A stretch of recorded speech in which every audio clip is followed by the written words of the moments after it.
அன்பானவர்களே, ஆண்டவர் உங்கள் மேல் வைத்த கிருபை மகா பெரிய கிருபை, பெரியது. நம்மேல் வைத்த கிருபை பெரியது என்று வாசிக்கிறோம். கிருபை என்றால் என்ன என்று நீங்கள் தியானிப்பீர்கள் என்று சொன்னால், தகுதியில்லாத நமக்கு கொடுக்கக்கூடிய நன்மைகள், ரட்சிப்பு, பாவ மன்னிப்பு, ஆசீர்வாதங்கள் தான் கிருபை.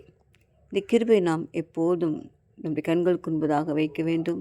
இந்த பெரிய கிருபை நினைத்து நாம் கர்த்தருக்கு நன்றி செலுத்த வேண்டும். ஆண்டவர் தம்மையே நமக்காக கொடுத்து பாதாளத்தின் வல்லடிக்கு நம்மை மீட்டார். அதாங்க சுத்த கிருபை. அந்த கிருபை நம்முடைய ஜீவனை பார்க்கிலும் நல்ல கிருபை. அந்த நல்ல கிருபை ஒவ்வொரு நாளும் யோசித்து நினைத்து ஆண்டவரை துதியுங்கள், ஸ்தோத்திரியுங்கள். அவர் நம்மேல் வைத்த கிருபை மகா பெரியது. பிரியமானவர்களே, இந்த காலை வேளையில் அந்த கிருபை நினைத்து நீங்கள் ஆண்டவருக்கு நன்றி செலுத்துங்கள். அந்த கிருபை உங்களை விட்டு விலகாமல்